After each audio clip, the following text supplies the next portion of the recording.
BRS 10 ఏళ్ల పాటు రాష్ట్రానికి నష్టం చేసిందన్నారు ఎమ్మెల్యే నాయని రాజేందర్. బీఆర్ఎస్ నేతలు కబ్జాలకు మోసాలకు పాల్పడ్డారన్నారు.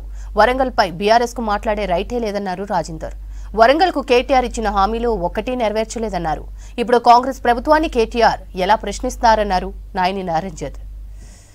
రాష్ట్రంలో వరంగల్ ని నాశనం చేసిన ఈ దుర్మార్గులు నాశనం చేస్తుంటే కూడా మాట్లాడని వరంగల్ బీఆర్ఎస్ దుర్మార్గులు దొంగలు వీళ్ళు అలా వచ్చి మాట్లాడుతున్నారు 6 నెలలకే అంటే సిగ్గనిపించట్లేదా?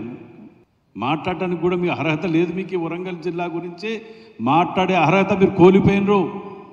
ఇంకా ఏ ముఖం పెట్టుకొని సిగ్గుచరం లేకుండా ఓట్లాడుతాను తిరుగుతానో నాకు తెలియదు. బతుకున్న మనుషులని సచ్చిన మనుషులని అక్కడ హాస్పిటల్లా ఎలుకలు కొరక తింటుంటే కూడా స్పందించని ఇక్కడ మాజీ లోకల్ ఎమ్మెల్యేలు మంత్రులు ఇలా ప్రెస్ మీటర్లో కూర్చొని చిలక పలుకులు మాట్లాడుతుంటే ప్రజలు గుర్తిస్తలేరు అనుకుంటారు. ఇలా హాస్పిటల్లా తీసుకొచ్చిన ఎక్విప్మెంట్స్ చెదలు బట్టి పోతుంటే వాటి గ్యారంటీ పీరియడ్ అయిపోతుంటే ఇదే పేపర్లలో టీవీలలో వస్తే చలనం లేని ఎదవలు ఇలాంటి మాటలు మాట్లాడుతుంటే చేతగాని దద్దమ్మలు. మీరెన్నడూ కూడా ఈ కబ్జాలకు దోపిలకు పాల్పడ్డారు, కానీ మీరెన్నడూ అభివృద్ధి గురించి తోడ్పాటుపడ్డ దాఖలు ఎక్కడ లేదు.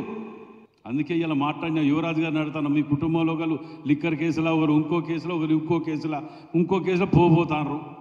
మీరు కూడా మాట్లాడితే ప్రజలు నమ్ముతారని ఎట్లా అనుకుంటారు చెప్పండి? సెంటర్ రియల్ గురించి మాట్లాడి సెంటర్ రియల్ని తీసేసి ఉన్న 300 కోట్లు 400 కోట్లు ఇచ్చి 700 కోట్లు ఎత్తుకపోయింది మీ అయ్య కాదా? దానికి జవాబు చెప్పడానికి ఇక్కడ ఉన్న ఒక దొంగ మాజీ ఎమ్మెల్యే మాటలు పట్టుకొని ఎన్ని చేయాలో అని చేసి మాలాంటి వాళ్ళ మీదే పెట్టినోళ్ళు మల్లన్న మీద పెట్టి మల్లన్న ఇదట ఆయన సంసారట.